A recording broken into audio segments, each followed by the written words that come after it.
Hello dear student, कैसे हैं आप सभी। तो स्वागत है आप सभी का आपके अपने YouTube channel Pinaka online classes में। तो आज की क्लास में हम लोग भिन्न का एलसीएम और एचसीएफ कैसे निकालेंगे इस पर बात करेंगे। और पिछले 4 वीडियो से हम लोग एलसीएम और एचसीएफ का कॉन्सेप्ट बनाते हुए आ रहे हैं। तो आज की क्लास में दवा के यूज होने वाला जितना भी कॉन्सेप्ट सीखे हम लोग, तो भिन्न का अगर एलसीएम और एचसीएफ निकालना है तो सबसे पहले भिन्न के बारे में जानते हैं कि अगर कोई भिन्न है तो उसमें ऊपर नीचे 2 नंबर रहेगा, यानी कि ऊपर वाला नंबर को हम लोग बोलेंगे अंश और नीचे वाला नंबर को हम लोग बोलेंगे हर। सिंपल सा बात है। जैसे 4/9 है तो उसमें 4 जो है हमारा अंश है और 9 जो हमारा हर है। ये तो नॉर्मल बात है, सबको पता होगा। तो आपको फॉर्मूला भी दिख रहा होगा, 2 फॉर्मूला यहाँ पे लिखा हुआ है। तो फॉर्मूला को और अच्छे से समझते हैं एग्जाम्पल की मदद से। तो जैसा कोई भी एग्जाम्पल उठाते हैं रैंडम कि 4/3, 5/2 और 2/4 का हमको निकालना है। सबसे पहले एलसीएम को ही ले लेते हैं, यहाँ ले लेते हैं एलसीएम। अब आइए फॉर्मूला का यूज कैसे करते हैं। तो भिन्न का एलसीएम और एचसीएफ निकालना है तो भिन्न आपस में दिया हुआ है, हो सकता है 2 गो रहे, यहाँ पे 3 गो है। अब बढ़ा सकता है वो 4, 5, 6 कुछ भी करे, कोई मतलब नहीं। हमको कॉन्सेप्ट पे ध्यान देना है। कॉन्सेप्ट आपके हाथ में है, वो कितना भी मनमानी कर ले आपके रेंज में सवाल आ ही जाएगा। तो एलसीएम में क्या करना है, एलसीएम में करना है अंश का एलसीएम। जितना भी अंश में संख्या है, जैसे 4 भी अंश है यानी ऊपर है तो अंश है, 5 भी अंश है, 2 भी अंश है, तो एलसीएम में ऊपर वाला का एलसीएम।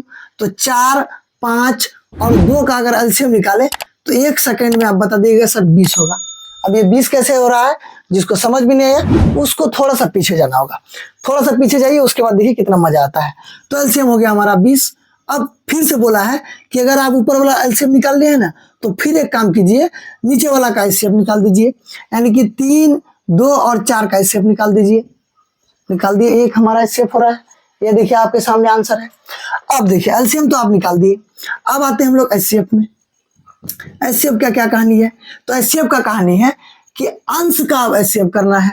जिस तरह से एलसीएम में ऊपर वाला का एलसीएम, उसी तरह एचसीएफ में ऊपर वाला का एचसीएफ। तो जो चीज पूछेगा ऊपर वाला उसको ले लेना है। जैसे 4, 5 और 2 का एचसीएफ क्या हो जाएगा, तो आप 1 सेकंड में बता दीजिएगा सर इसका एचसीएफ 1 होगा। तो 1 एचसीएफ तो निकाल दीजिए। अब जो नीचे बचा है यानी हर का बोला है एलसीएम, तो हर का एलसीएम क्या हो जाएगा, 4 और 2 और 3 का एलसीएम हो जाएगा आपका 12। और यही हमारा आंसर हो गया। तो है तो बिल्कुल आसान, लेकिन कंफ्यूज हो जाता है बनाते बनाते। क्या होता है, नीचे ऊपर का ध्यान नहीं रखता है। ऊपर वाला का एलसीएम निकाल दिए, नीचे वाला का एचसीएफ निकाल दिए, कहीं गलत कर दिए, ऊपर वाला का एचसीएफ कर दिए। तो ये सब चीज में कंफ्यूजन नहीं रखना है। कंफ्यूजन इस दूर कैसे होगा, अगर एलसीएम मांगा है तो ऊपर वाला का एलसीएम, अगर एचसीएफ मांगा है ऊपर वाला का एचसीएफ। तो जब हम लोग भिन्न का निकाल रहे हैं तो एलसीएम और एचसीएफ दोनों का निकालना है, इसमें दोनों निकलेगा। लेकिन अगर एलसीएम मांगा है तो ऊपर वाला का एलसीएम, अगर एचसीएफ मांगा है तो ऊपर वाला का एचसीएफ। अब जो बचेगा, अगर ऊपर वाला का एलसीएम निकाल दिए तो नीचे का एचसीएफ, अगर ऊपर वाला का एचसीएफ निकाल दिए तो नीचे का एलसीएम। तो बिल्कुल कॉन्सेप्ट इजी है, बस आपको ध्यान में रखना है कि ऊपर नीचे का कहाँ आप गलत ना करें।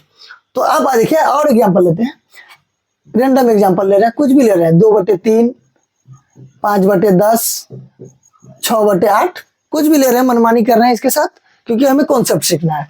कॉन्सेप्ट में आते हैं तो हमको सबसे पहले एलसीएम में देखें क्या निकल रहा है इसका एलसीएम। तो एलसीएम में हमको पता चलिए कि ऊपर वाला एलसीएम, तो 6, 5, 2 का एलसीएम अगर पूछा तो फटाक से दे दिया हमारा, ये हो गया हमारा 30।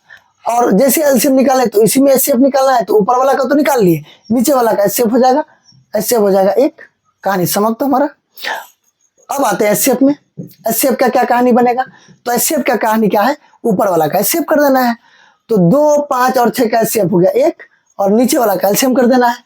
तो 10, 8 और 3 का हमारा एचसीएफ हो रहा है यहाँ पे 10 या 30 और 8 या 24, 240, 120, 120 शायद 120 हो गया। बिल्कुल आसान है, कैसे निकालना है आपको पता है। ये सब कैसे निकलेगा, 30 कैसे आ गया, 120 कैसे आ रहा है, आप सेकंडों में कैसे बता दे रहे हैं। इसके लिए बस थोड़ा सा बैक जाना होगा। अगर आपको पता है तो आपको मजा आ रहा होगा क्लास में। अब इसमें क्या है कॉन्सेप्ट, हो सकता है कि वो मिक्स फ्रैक्शन को भी पूछ दे। हम ज्यादा सवाल इस पे लेने वाले हैं नहीं, क्योंकि क्या फायदा, जब आप कॉन्सेप्ट आप बना ही लेते हैं तो इसमें ज्यादा सवाल लेने का कोई मतलब नहीं बनता है। तो और एक सवाल बन सकता है इसमें कि आपको मिक्स फ्रैक्शन में दे दे कि फ्रैक्शन तो दे लेकिन मिक्स फ्रैक्शन में दे दे, तो यहाँ पे क्या कॉन्सेप्ट होगा कि जैसे एग्जांपल लेते हैं कि 2/1/2 और 4/2/3, इसका हम लोगों को एचसीएफ और एलसीएम निकालना है। हो सकता है और भी नंबर दे दे, कोई मतलब नहीं उससे, कॉन्सेप्ट पे ध्यान दीजिए। तो ये हमारा मिक्स फ्रैक्शन, ये भी हमारा मिक्स फ्रैक्शन। तो मिक्स फ्रैक्शन है तो आपको मिक्स फ्रैक्शन से नॉर्मल फ्रैक्शन बनाने आता है। तो 2 दूनी 4, 1 5/2 कोमा 4 3 12, 12 और 2 14/3, ये हमारा नॉर्मल फ्रैक्शन बन गया। अब नॉर्मल फ्रैक्शन बन गया है तो खट से हमको एलसीएम दे देना है। तो ये हो जाएगा 14 5 70, एलसीएम में ऊपर वाला का एलसीएम और नीचे वाला का एचसीएफ, खट से बन गया। और एचसीएफ में जाएंगे तो ऊपर वाला का एचसीएफ यानी कि 1 और नीचे वाला का एलसीएम यानी कि 6, बिल्कुल सटाक से बन जाएगा। तो कुछ भी नहीं है, ये जितना भी क्लास है हमने पहले आपको बोल दिया कि 4 जो क्लास हम लोग करके आ रहे हैं उसके आधार पर ये क्लास सजाया गया है। फॉर्मूला तो है, ठीक बात है कि फॉर्मूला दिया हुआ है, फॉर्मूला दिया हुआ उससे मतलब नहीं है, फॉर्मूला को यूज करने का मतलब है। तो अगर हम लोग ऐसे बैठ के अगर निकालेंगे कि 14 और 5 का कैसे होगा तो कोई फायदा है 4 क्लास करने का? कोई फायदा नहीं है। तो 4 क्लास हम लोग करके आ रहे हैं तो 60 आंसर आ रहा है, देखिए आप। तो अब इस फॉर्मूला का हम लोग और कहाँ उपयोग कर सकते हैं? ये तो आपका ठीक हो गया कि भिन्न में है तो ठीक है, मिक्स फ्रैक्शन भी बनेगा तो यहाँ भी ठीक है। क्या इसका उपयोग हम लोग डेसिमल वाला में कर सकते हैं कि अगर कोई संख्या डेसिमल में रहे उसका हम लोग एलसीएम निकाल दें? तो आइए देखते हैं कि क्या कंडीशन बनेगा डेसिमल वाला में। तो दशमलव वाला में क्या कहानी बनेगा, थोड़ा सा इसका थोड़ा सा बेस हम लोग पकड़ लेते हैं दशमलव वाला का। कि अगर कोई संख्या दशमलव में है, जैसे 0.3 है, तो ये अगर दशमलव में है तो दशमलव को हम लोग तुरंत भिन्न में चेंज कर देंगे। तो अब बोलेगा सर कैसे चेंज कर देते हैं? तो यहाँ से अगर पॉइंट उड़ाते हैं तो 10 हमारा नीचे आ जाएगा। अगर यहाँ पे और एक संख्या रहता तो और 0 आ सकता था, अगर और संख्या रहता तो और 0 आ सकता था। बिल्कुल देखिए ऊपर नीचे हो गया, हमारा भिन्न बन गया। और भी कुछ लेते हैं, जैसे कि 1.22 रहता तो 1.22 है तो यहाँ से अगर उड़ता है यहाँ पे तो 2 संख्या है तो 00 आ गया। तो दशमलव में कोई ऐसा कहानी यूनिक नहीं है। यूनिक इसलिए नहीं है कि कोई भी अगर डेसिमल में नंबर है तो उस डेसिमल को हटा के हम लोग प्रॉपर भिन्न बना सकते हैं, तो बना भी दिए हम लोग। अब उसके बाद हम लोग को अगर भिन्न से पुनः डेसिमल में जाना है तो ये भी चीज हम लोग को सीखना होगा कि जैसे कि 4/10 है, तो 4/10 है तो ये एकदम प्रॉपर भिन्न है हमारा। तो भिन्न है तो इसको डेसिमल में लिखना है, तो ये हो जाएगा हमारा 0.4, क्योंकि 1 0 है तो एक संख्या के बाद पॉइंट हो गया। तो उसी तरह अगर 4/100 है तो आपका 0.04 हो गया। तो ये चीज और ये चीज अगर आपको आता है तो यही फॉर्मूला पे हम लोग डेसिमल को भी खिला सकते हैं।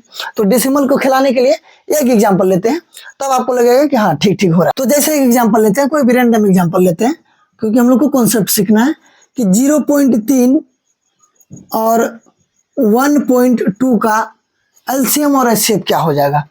तो हमने अभी क्या सीखा, हमने सीखा अगर कोई डेसिमल है तो फटाक से उसको फ्रैक्शन में ला दीजिए। तो 3/10 और 12/10, देखिए आप 3/10 12/10। तो जब भिन्न बन गया तो ये फॉर्मूला यहाँ पे काम आ जाएगा। तो एलसीएम निकालना अगर रहे, इसका एलसीएम अगर निकालना रहे तो खट से हम ऊपर वाला का एलसीएम दे देंगे। तो एलसीएम में हो जाएगा 12 और एचसीएफ हो गया हमारा 10। कहानी सिंपल। तो कहानी सिंपल, ये थोड़ा और यूनिक हो जाएगा जब हम लोग इसको प्रॉपर डेसिमल में दे दें। तो 1 0 है तो 1.2 हमारा ये आंसर हो गया। कहानी साफ है। अगर हमको एचसीएफ दे निकालने के लिए इसी का, तो ऊपर वाला का एचसीएफ यानी कि 3 और नीचे वाला का एलसीएम यानी कि 10, और ये हमारा हो जाएगा 0.3। 60 से हमारा आंसर निकल जाएगा। तो कहानी ये है कि डेसिमल जो है, डेसिमल हटाइए, उसको भिन्न में बदलिए, और भिन्न में बदलिए फॉर्मूला एकदम यहाँ तैयार है कि हम ही को यूज कीजिए, अलग से इसका कोई फॉर्मूला होता नहीं है। और भी एग्जाम्पल लेते हैं कि जैसे 0.5, 0.4 और 0.2 का एलसीएम और एचसीएफ क्या हो जाएगा। तो अगर इसका पॉइंट हम रिमूव कर दे तो 5/10, 4/10, 2/10, 60 से बन गया। भिन्न में ला दिए इसको। अब भिन्न में ला दिए हैं तो 60 से हम एलसीएम भी दे सकते हैं। तो ऊपर वाला का एलसीएम यानी कि 20, नीचे वाला का एचसीएफ यानी कि 10, और कट के 2 हमारा आंसर हो गया। अगर हमको एचसीएफ देना रहे तो ऊपर वाला का एचसीएफ यानी कि 1, नीचे वाला का एलसीएम यानी कि 10, यानी कि 0.1 हो गया आंसर। तो बिल्कुल कहानी साफ है। तो एक ही वीडियो में हम लोग दोनों चीज कवर कर लिए, यानी कि डेसिमल भी कवर कर लिए और फ्रैक्शन भी कवर कर लिए। तो अगले क्लास में हम लोग क्या करेंगे, तो अगले क्लास में हम लोग पावर वाला संख्या लेंगे कि अगर कोई संख्या पावर में है तो उसका एलसीएम और एचसीएफ कैसे निकलेगा। तो अगले क्लास में चर्चा करेंगे उसका। तब तक के लिए जय हिंद, जय बिहार।